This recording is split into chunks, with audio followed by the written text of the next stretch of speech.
Good morning खम्मा गानी दोस्तों, कैसे हैं आप? बढ़िया, मैं भी बढ़िया। मैं निकल रहा हूँ यहाँ से। मैं कल रात को रुका था एक ढाबे पे, रात को लेट हो गया, ढाबे पे ही रुक गया था। यहाँ पे एक भैया मिले मेरे को, उनसे पूछा कि मैं यहाँ पे टेंट लगा सकता हूँ क्या ढाबे पे, तो उन्होंने बोला टेंट लगाने की कोई ज़रूरत नहीं है, आप अंदर सोइए। यहीं स्टे किया मैंने, बहुत अच्छा ढाबा है, खाना पीना सब कुछ यहीं हुआ और रहने के लिए मिल भी गया। उन्होंने मंजा अंदर लगा दिया था, फिर मंजे पे बेड गद्दा वद्दा सब कुछ अरेंज करके मेरे को दे दिया था। तो 8 बजे मैं यहाँ से निकल रहा हूँ। ये देख सकते हैं आप, मेरी रानी पूरी लोडेड है। मैंने इन भैया को यहाँ पे टेंट लगाने के लिए बोला था, बट उन्होंने बोला या वहाँ लगाने के लिए पूछा, तो बोला कि नहीं, ये ढाबा है जिस ढाबे में रात को रुका था, शर्मा ढाबा। ये ढाबा पड़ता है सांबा और उधमपुर के बीच में, एक शॉर्ट रास्ता जाता है, उस रास्ते के बीच में पड़ता है ये ढाबा। पे स्टे किया था मैंने रात को। भैया से मिलाता हूँ आपको, जिन्होंने मेरे को स्टे के लिए बोला कि हाँ रुक सकते हो आप यहाँ पे, अंदर ही सोइए। खाना भी बहुत टेस्टी था यहाँ का।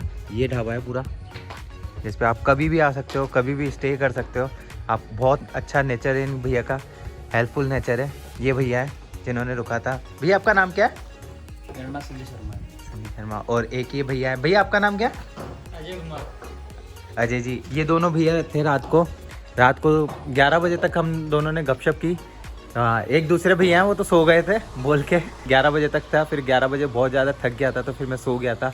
अब चलो फिर निकलते हैं यहाँ से पठानकोट के लिए। मेरा नेक्स्ट डेस्टिनेशन है पठानकोट मिलते हैं और रास्ते में भी मिलते हैं। अभी तो रास्ता बहुत ज़्यादा स्टीप चढ़ाई है, यहाँ से भी रास्ता दिख रहा है ना, यहाँ से सामने से आप देख सकते हैं। ये जस्ट सामने जो पहाड़ दिख रहे हैं ना, ये इस पे चढ़ के जाना है। यह स्टीप चढ़ाई है, ये भी देखते कितना स्ट्रगल होगा यहाँ पे चलने में। कि अब तो ठंडा मौसम पूरा गया, अब आ गया गर्मी का मौसम, तो मेन स्ट्रगल अब चालू होगा।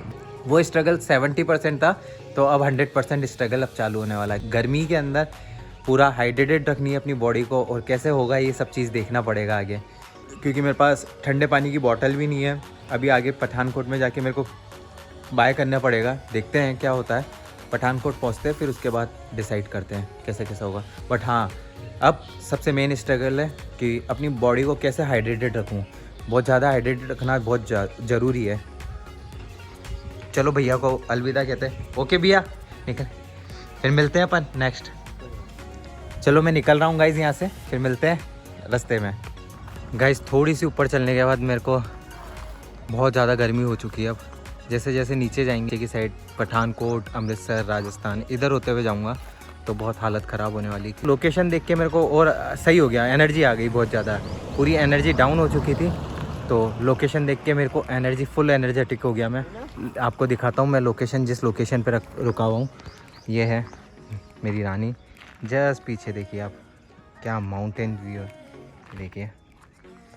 वो जस्ट पीछे वो घर दिख रहे हैं आपको, ये छोटे छोटे से घर दिख रहे हैं, वहाँ से आया हूँ मैं।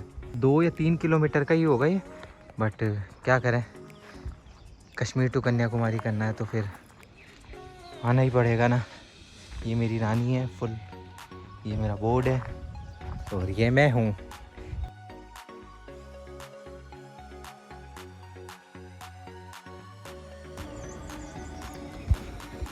गाइस थोड़ी सी दूर चलने के बाद मेरी साइकिल ने प्रॉब्लम कर दी है।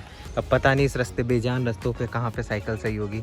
मेरी चेन ने दिक्कत कर दी है, चेन बार बार उतरे जा रही है। मेरे को लगता है कि चेन टूट ना जाए, तो अभी तो मैंने जुगाड़ किया है, देखते हैं, जुगाड़ करके चल रहा है।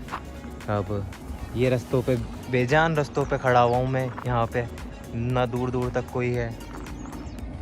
चलते हैं पैदल पैदल चलते हैं, कितनी दूर तक पैदल जाना है देखते हैं, चेन का सही कराते हैं। यहाँ पे होगी भी नहीं भी होगी। सांबा भी यहाँ से 40 किलोमीटर दूर है। समझ नहीं आ रहा अब क्या होगा, पर मज़ा आ रहा है। ये रही मेरी साइकिल, इसमें चेन बार बार उतरे जा रही है। मेरी रानी, कितना टाइम तक साथ दिया इसने, रानी ने। अब देखते हैं अब क्या होगा, अब साथ देती है नहीं देती। गाइस रानी ने साथ दे दिया है, वापस सही हो गई है। अब निकल पड़े हैं वापस से अपनी चेन को सही करके। थोड़ा सा लॉक में प्रॉब्लम आ गया था चेन की, वो चेन उतरे इसीलिए जा रही थी बार बार। से निकल गया हूँ अब मैं अपनी रानी के साथ। ये रास्ता देख सकते हैं आप, यहाँ पे चल रहा हूँ मैं, कोई नहीं है, जस्ट पास में रिवर बह रही है और मैं यहाँ पे चला रहा हूँ अपनी रानी को। बहुत ज़्यादा ही गर्मी हो चुकी है अब यार, यहाँ पे तो समझ नहीं आ रहा एकदम से 20 से 30 डिग्री टेम्परेचर में आ गया हूँ। अपनी बॉडी को हाइड्रेट रखने के लिए पानी पिए जा रहा हूँ, पर पानी की बोतल भी एक है, कहाँ भरूँगा ये पता नहीं। नीचे जाके सांबा में एक बोतल ख़रीदता हूँ, एक एक्स्ट्रा बोतल। समझ नहीं आ रहा, पर हाँ करूँगा ज़रूर। बहुत ज़्यादा थक गया हूँ, इतना ज़्यादा स्वेटिंग हो गया, बहुत ज़्यादा गर्मी है इस साइड, बहुत ज़्यादा। श्रीनगर से उधमपुर तक तो फिर भी ठंडा था, तो हो गया, बट अब है सबसे टफ टास्क, पर हाँ करेंगे ज़रूर। ये देखिए सामने का व्यू। थोड़ी आगे चलने के बाद मुझे एक जूस का शॉप दिखा। ये जूस का शॉप है, गन्ने का जूस। अब पीते हैं, थोड़ी सी एनर्जी लेते हैं जूस पी के। गन्ने का जूस तो गर्मियों में बहुत अच्छा रहता है, तो ये ज़रूर पीना चाहिए। गाइज़ मैं जूस की शॉप से निकला था थोड़ी सी आगे चल के, क्योंकि मुझे बोतल का बहुत ज़्यादा ज़रूरत है जिसमें पानी ठंडा रह सके, तो मेरे को बोतल लेना था। तो मेरे को एक शॉप दिखी, एक मार्केट था यहाँ पे सांबा के आसपास, सांबा में ही। तो उस मार्केट में देखा, इस शॉप पे आया मैं। ये शॉप है, यहाँ से मैंने बोतल ख़रीदी। यहाँ पे अंकल मिले, बहुत ही स्वीट अंकल थे। उन्होंने मुझे चाय ऑफ़र करी। चाय तो मैंने मना कर दिया कि बहुत ज़्यादा गर्मी हो रही थी, तो फिर उन्होंने मेरे लिए जूस ऑर्डर किया। जूस पी के फिर बोतल लिया। बोतल के लिए पे कर रहा था, तो पे के लिए मना कर रहे थे पहले, बट मैंने पे करना ज़रूरी था, जिसमें पानी ठंडा रह सके 24/7 आवर्स। कि अब निकल रहा हूँ यहाँ से। ये शॉप है सांबा के अंदर, यहाँ से लिए मैंने बोतल। अब मिलते हैं आगे।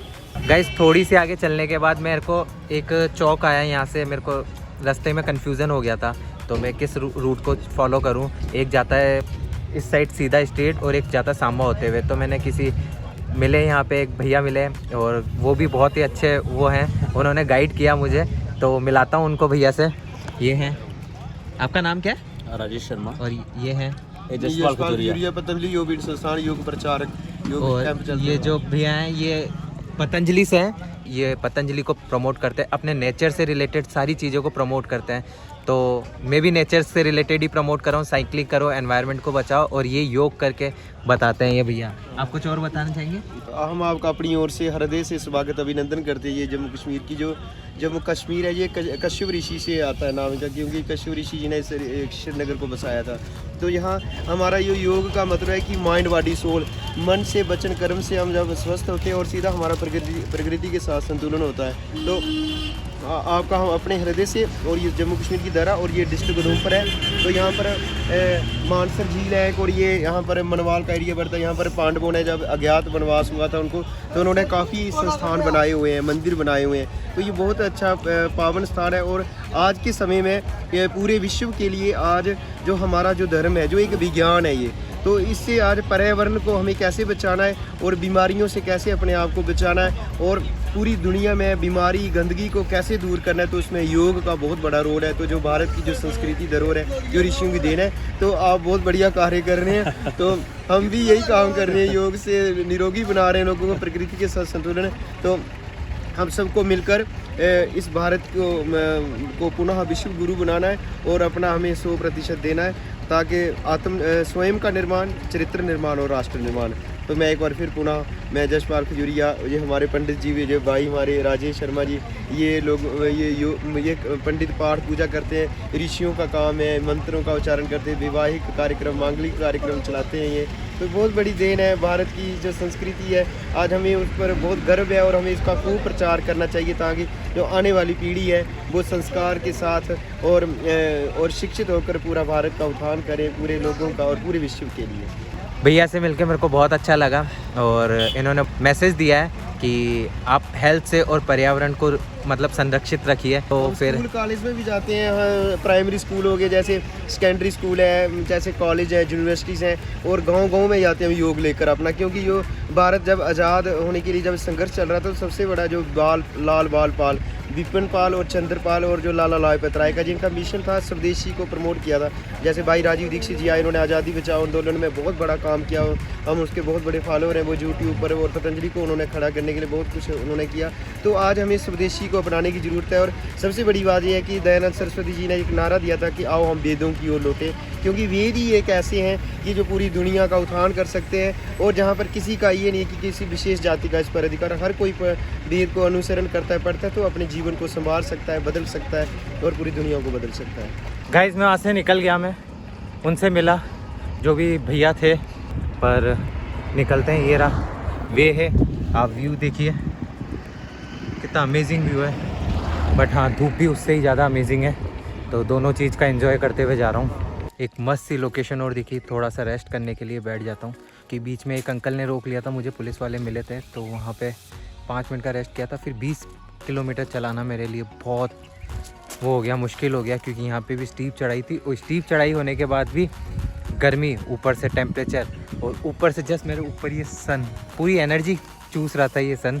तो फिर अब मेरे को एक वीरान सी जगह, ये देखिए वीरान सी जगह पूरी, ये खड़ी मेरी रानी, पूरी वीरान सी जगह, और 5:30 बज रहे हैं अभी। तो यहाँ रुका हूँ, एक अंकल की खड़ी है ये, यहाँ पे चाय वाय पीता हूँ। ये अच्छी सी लोकेशन दिखी थी, आगे भी एक खड़ी है, बट वहाँ नहीं रुका मैं, यहाँ रुका, कोई नहीं है यहाँ पे, यहीं रुकना बेस्ट समझा। ये अंकल जी की थड़ी पर उतरा हूँ, तो मिलते हैं चाय पी के, फिर देखते हैं आज कहाँ तक पहुँचते हैं। कि अभी पठानकोट अभी भी 60 किलोमीटर के आसपास है, तो लखनपुर रुकना है या पठानकोट ही जाना है, देखते हैं। गाइज़ मैं पठानकोट पहुंच गया हूं फाइनली। मैंने सोचा लखनपुर रुकने से कोई फ़ायदा नहीं है, मेरे को पठानकोट में काम भी था, और साइकिल का स्टैंड टूट गया है, मेरे जो बैग्स हैं उसका रेन कवर्स भी बनवाने हैं, ये सब चीज़ करवाना था, थोड़ा बहुत छोटा मोटा काम करवाना था। तो इसलिए मैंने सोचा कि क्यों ना पठानकोट ही चला जाए, 1 घंटा और लगेगा। 8:30 पे वहाँ से मैं लखनपुर से निकला था, वहाँ पे बहुत ज़्यादा तेज़ भूख लग रही थी, इसलिए स्टॉप लिया था मैंने 5 मिनट का। फिर उसके बाद निकल के मैं पठानकोट पहुँच गया हूँ फाइनली 10 बजे। ये छोटा सा रूम है, एक 1 बेड है, ये रूम है, छोटा सा वॉशरूम है, 200 रुपये में ये दिया मुझे, बट अपन को एक रात ही तो काटनी है। तो वीडियो को यहीं पे एंड करते हैं। तो वीडियो के सपोर्ट के लिए चैनल को सब्सक्राइब कीजिए, और अपने फ्रेंड एंड फैमिली को भी शेयर कीजिए, उनसे भी बोलिए कि सब्सक्राइब करिए, क्योंकि आपका सपोर्ट ही मेरे इस ड्रीम ट्रिप को सक्सेसफुल बना पाएगा। Okay bye bye, take care, have a nice day.